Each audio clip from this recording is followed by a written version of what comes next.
में इनका विकेट भी बड़ा इंपॉर्टेंट था और 73 जरूर बनाए लेकिन उसको बड़ी पारी में कन्वर्ट नहीं कर पाए। और आई थिंक मुझे लगता है हार में सबसे बड़ी वजह चिराग ये भी है कि किसी का 100 नहीं आया, क्योंकि अगर एक शतक चाहिए जब आप 400 के आसपास का टारगेट चेज करते हैं बिल्कुल। और पिछले मैच में भी अकेले लड़ते हुए नजर आए थे जैक क्रॉली, जिस तरीके से उन्होंने प्रदर्शन किया था। 76 रन पहली पारी में बनाए थे और दूसरी पारी में 73 रन इन्होंने बनाए हैं। जैक क्रॉली ओपनिंग करने आए और उसके बाद एक लंबी संघर्षपूर्ण पारी जरूर इनकी थी, लेकिन कुलदीप यादव के हाथों हुआ जैक क्रॉली की पारी का अंत।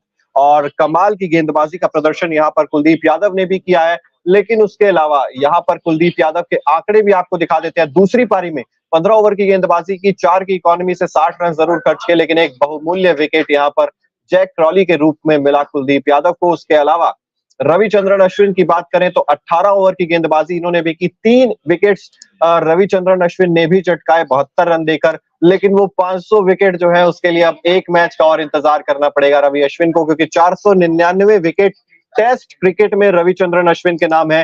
500 विकेट तक जो पहुंचना चाह रहे थे, अभी इंतजार थोड़ा सा और करना पड़ेगा। यहाँ पर बात अगर ओली पोप की करें, जिन्होंने पहले मैच में 196 रनों की पारी खेली थी, इस मैच में दोनों बार बड़ी पारी नहीं खेल सके, 23 रन का स्कोर बनाया दूसरी पारी में ओली पोप ने। इसके अलावा रेहान अहमद जो आए थे नाइट वॉचमैन के रूप में, आज सुबह सबसे पहला विकेट इन्हीं का ही गिरा था। 23 रन इन्होंने बनाए 31 गेंदों का सामना करते हुए।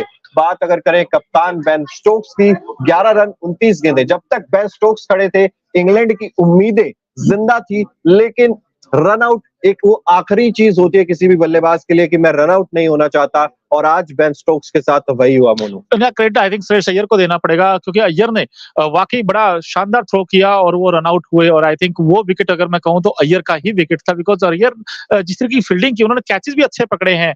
अगर आप पहली इनिंग में देखोगे तो उल्टा भाग के वो कैच पकड़ा था, इस बार वो रन आउट किया था और इसीलिए फील्डिंग आपको मैच जिताती है और ये साबित हुआ। लेकिन जसप्रीत बुमराह हम आपको दिखा रहे हैं कि पिछली फर्स्ट इनिंग के हीरो थे, 6 विकेट निकाले और यहाँ 3 विकेट, यानी कि पूरे मैच में 9 विकेट उनको मिले हैं।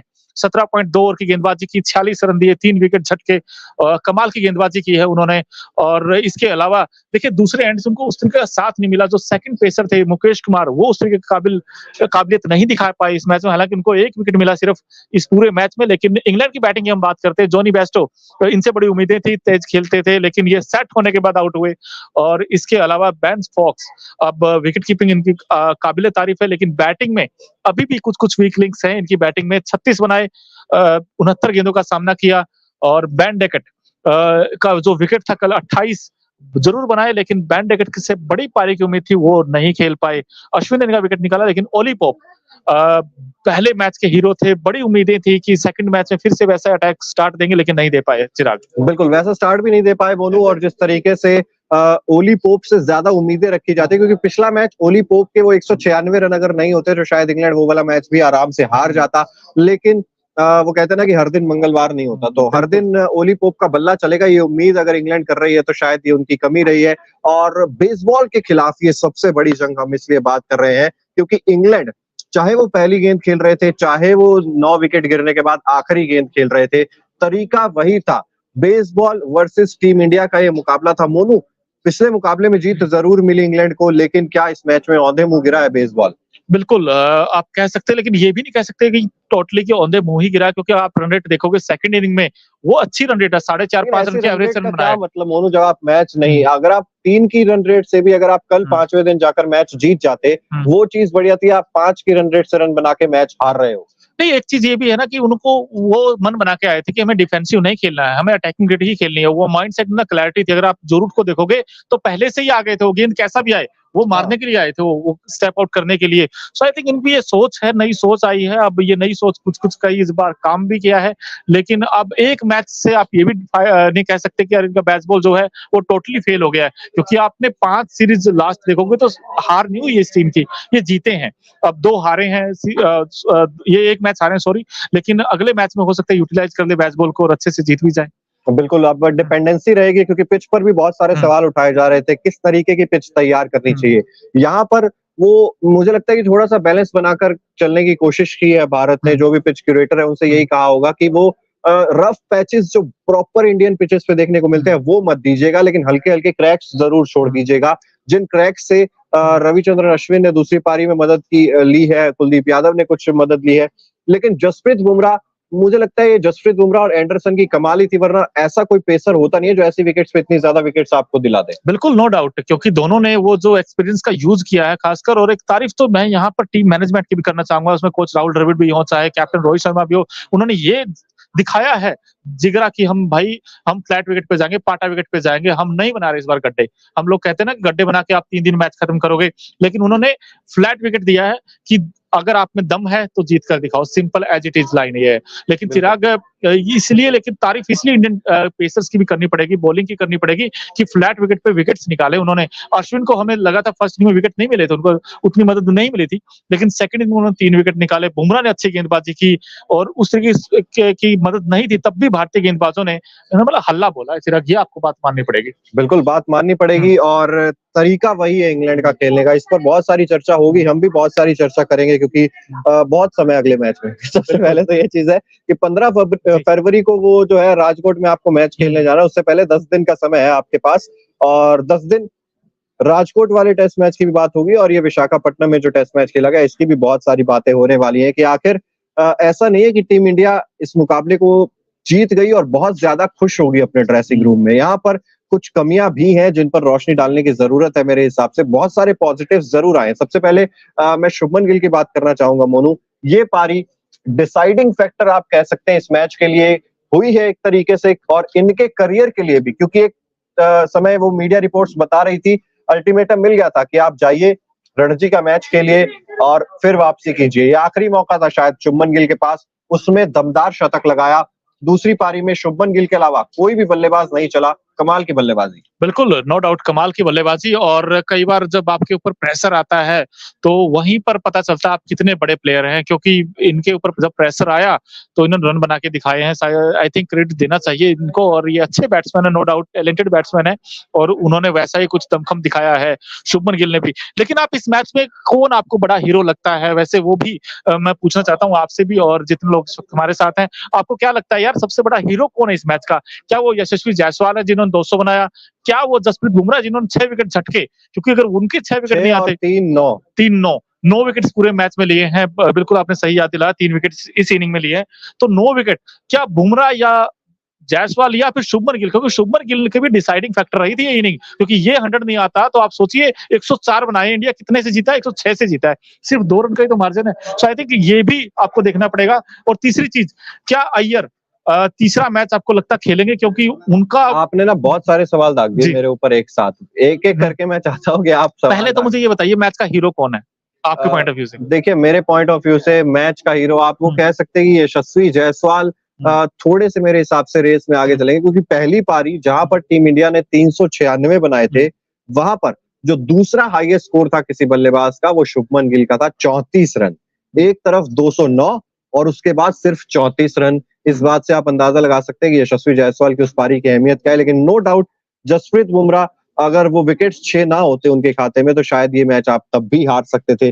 तो दोनों इक्वल है यार। मैं तो कहता हूँ कि अगर ट्रॉफी को बीच में से काटा जा सकता है तो आधी इन्हें दे दो, आधी उन्हें दे दो प्लेयर ऑफ द मैच की। यार देखिए, नो डाउट यार 171 बनाए थे जब जायसवाल ने, तब भी उन्होंने दिल जीता था। हमें लगा था कि यार लंबी रेसा घोड़े है, और अब जो 200 बनाया है वहां से उनका जो टेम्परामेंट है, जो उनके पास स्किल्स है, जो तकनीक है, वो भी हमें पता चली है। लेकिन मैं बुमराह के साथ जाऊंगा, बुमराह के साथ इसलिए क्योंकि हमेशा बैट्समैनों को आप प्रायोरिटी दी जाती है इंडिया में कि यार बैट्समैन ही मैच जिताते हैं, लेकिन गेंदबाज आपको इंपॉर्टेंस वो समझनी चाहिए। क्योंकि जिस तरीके से जो रूट को आउट किया, मैं बार बार कह रहा हूं कि वो जो गेंद डाली थी उन्होंने, उसका कोई जवाब नहीं था जो रूट के पास, क्योंकि वो जो रूट को मजबूर किया कि भाई आप खेलिए, आप ड्राइव लगाइए, तो आउट हुआ, वो एज लगा। और उसके बाद बेन स्टोक्स और ओली पॉप को जो गेंद डाली है, वो 2 मैजिकल डिलीवरी, यार मैं कहता हूं कि इस मैच की सबसे बड़ी वो गेंद थी। क्योंकि उनके क्या नाम है, जो उनके कैप्टन थे बेन स्टोक्स, उनके तो हाथ पांव खुल गए थे। उन्होंने तो इशारा भी किया था कि मुझे समझ नहीं आया कुछ भी, मतलब चारों खाने चित हुए थे। और आई थिंक जो ओली पॉप वाली डिलीवरी चाहे आप कह दे, जिसमें बिल्कुल ही ब्लॉक होल जड़ में गेंद डाली थी, और उसको तो बॉल ऑफ द सेंचुरी भी कहा जा रहा है यार। वो तो मतलब कमाल की वो गेंद थी, उसके तो कोई कंपेयर कर ही नहीं सकते हैं। मैं वही कह रहा हूँ ना कि ये मामला थोड़ा सा ना बैलेंस्ड मामला आपको नजर आएगा, चाहे वो यशस्वी जायसवाल की तरफ आप कह लीजिए या आप जसप्रीत बुमराह की तरफ कह लीजिए। मेरे हिसाब से दोनों इस मैच के इक्वली हीरो मुझे नजर आते हैं। बिल्कुल। और जब 4th इनिंग जब स्टार्ट हुई थी इंग्लैंड की, हर किसी को लगता था 400 यार बनते नहीं है, कभी इतिहास में ऐसा हुआ नहीं है, और अगर हुआ भी है तो मुझे तो याद ही नहीं आता कि यार कोई भी टीम, याद क्या, या आंकड़े है वैसे, बाय द वे कि किसी भी विदेशी टीम ने टीम इंडिया की धरती पर 300 प्लस का टारगेट चेज नहीं किया फोर्थ इनिंग में, और 207 इंग्लैंड ने बनाया है, जो फोर्थ इनिंग में चेज करते हुए दिल्ली बनाया था 1972 की वो बात है। लेकिन उसके बाद तो उन्होंने भी 207 नहीं बनाए थे। लेकिन तारीफ करनी पड़ेगी टीम इंडिया की, जिस तरीके से as a unity bowling performance आया है, अगर उसमें मुकेश कुमार को छोड़ दिया जाए, but apart from that I think everyone doing a wonderful things in this match. I think मुझे ऐसा लगता है सबको क्रेडिट देना चाहिए, चाहे उसमें अक्षर पटेल क्यों ना हो, कुलदीप यादव ने भी वो विकेट लिया है, जैक क्रोली का, और बुमराह तो देखिए टीम इंडिया के लिए सबसे बड़े एक्स फैक्टर साबित हुए बॉलिंग डिपार्टमेंट में। सो कई सारे हीरो हैं चिराग इस टीम में, हम आप ये कोई इंडिविजुअल्स नहीं कह सकते यार इसने अच्छा किया उसने अच्छा किया, बट आई थिंक रन सब पे आए हैं। रजत पाटीदार के भी वो 32 रन बड़े इंपॉर्टेंट थे जो फर्स्ट इनिंग में उन्होंने साथ दिया था शुभमन गिल का। सो आई थिंक बहुत सारी चीजें हैं, लेकिन अच्छा लगता है जिस तरीके से टीम इंडिया ने जीता है। और अब सीरीज में जो पलटवार करना था, जो कमबैक करना था, वो बड़ा इंपॉर्टेंट था, क्योंकि अब सीरीज में और मजा आएगा, रोमांच और आएगा इस सीरीज में चिराग। बिल्कुल रोमांच तो आएगा क्योंकि सीरीज 1-1 की बराबरी पर अब है और देखना दिलचस्प होगा कि किस तरफ ये सीरीज जाने वाली है, क्योंकि इंग्लैंड ने एटलीस्ट फाइट बैक दिखाई है। ऐसा नहीं है कि बिल्कुल ही जैसा हम पिछले कई सालों से देख रहे थे, पिछले 10 सालों से लगभग वो प्योर इंडिया का डोमिनेंस देखने को मिलता था और वहां पर 2.5 दिन के अंदर मैच खत्म हो जाते थे। लेकिन जिस तरीके से इंग्लैंड ने बल्लेबाजी की है और पिछली कुछ सीरीज में मोनू हमने देखा भी है कि इंडियन पिचेस पर अगर आप बिल्कुल वो करेंगे ना कि डिफेंस के ऊपर ही ज्यादा भरोसा रखेंगे, तब भी कोई ना कोई गेंद आपको आउट करके चली जाती है। तो यहाँ पर रन्स चलाते रहना आपके लिए जरूरी है, और इसमें अगर बेसबॉल कामयाब नहीं होगा तो फिर कौन होगा। बिल्कुल, इसीलिए तो उन्होंने यूटिलाइज किया है कि भाई देखो जितना आप इंग्लैंड इंडिया में क्या है कि इंडिया में आपको अभी, इसलिए तो हमने आजकल टॉपिक्स भी बन रहे हैं कि बैट्सबॉल वर्सेस इंडियन स्पिनर्स, ये वर्सेस ये जो बैटल है ये बड़ी एक्साइटिंग होने वाली है, आगे भी आपको देखने को मिलेगी। ऐसा नहीं कि 2 मैचों में ही, आगे भी आपको जो अगले 3 मैचेस होने वाले, चाहे राजकोट में और रांची में हो, वहां भी आपको देखना पड़ेगा कि यार बैट्सबॉल वर्सेस इंडियन स्पिनर्स वो कैसे टैकल करेंगे इंग्लैंड के बैट्समैन, और खासकर उसमें रियल टेस्ट होने वाला है उनके जितने भी बड़े बड़े बैट्समैन हैं। और यशस्वी जायसवाल देखिए ये सबसे बड़े हीरो हैं इस मैच के, ये कहना गलत नहीं होगा, क्योंकि 209 बनाए थे उन्होंने, वो जो प्लेटफॉर्म सेट किया था, वो जो टर्न सेट की थी, वो 396 रन में इनका कंट्रीब्यूशन देखिए आप 209 रनों का था, यानी कि तकरीबन 73% रन किसके थे, यशस्वी जायसवाल के थे। तो जहां से टीम इंडिया को 143 की लीड मिली थी, वो बड़ी इंपॉर्टेंट लीड थी। आपने वैसे तो 190 की लीड पहले मैच में ली थी, लेकिन ये 143 की जो लीड ली थी, इसमें सबसे बड़ा इंपॉर्टेंट रोल किसने प्ले किया है, वो यशस्वी जायसवाल ने किया था। बिल्कुल, यशस्वी जायसवाल की पारी की चर्चा अब बहुत दिनों तक की जाने वाली है, क्योंकि शानदार ये पारी देखने को मिली थी यशस्वी जायसवाल के बल्ले से। लेकिन मोनू वही है ना कि हार के पीछे आपके बहुत सारी चीजें छुपती हुई भी नजर आएंगी, आप उनके बारे में भी बात जरूर करेंगे। जिस तरीके से ये पूरा मैच चला है विशाखापट्टनम में, उसमें बात करनी जरूरी है। रजत पाटीदार के बारे में भी उसमें बात करनी जरूरी है, श्रेयस अय्यर के बारे में, कप्तान रोहित शर्मा के बारे में, मुकेश कुमार, और ये जो पूरी जिस तरीके से कप्तानी रही है रोहित शर्मा की, उस पर भी एक एक करके चर्चा करेंगे। मोनू सबसे पहले मैं जानना चाहता हूँ इस मैच में सबसे बड़ी चीज आपको क्या लगी, जो नेगेटिव पॉइंट एक आपको नजर आ रहा है जिसका प्रदर्शन आपको लगता है कि उसको मुश्किल में डाल सकता है अगले मैच के लिए?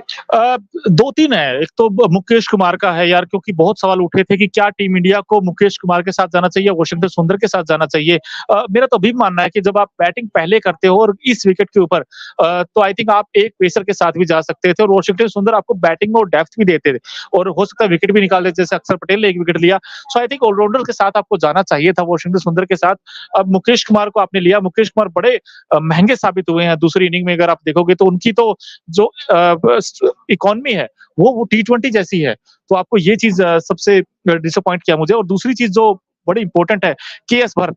अब केएस भरत को आपने क्या विकेट कीपर के लिए ही सिर्फ चुना है, क्योंकि बैटिंग से तो उन्होंने कुछ नहीं किया अब तक। 7 या 8 मैच हो चुके हैं उनको खेलते हुए टेस्ट करियर में, 50 तक भी नहीं है एक साल में। अगर आप देखोगे तो ये भी एक बड़ा सवाल है कि आपको क्या भरत को एज ए विकेट कीपर ही चुना है टीम में।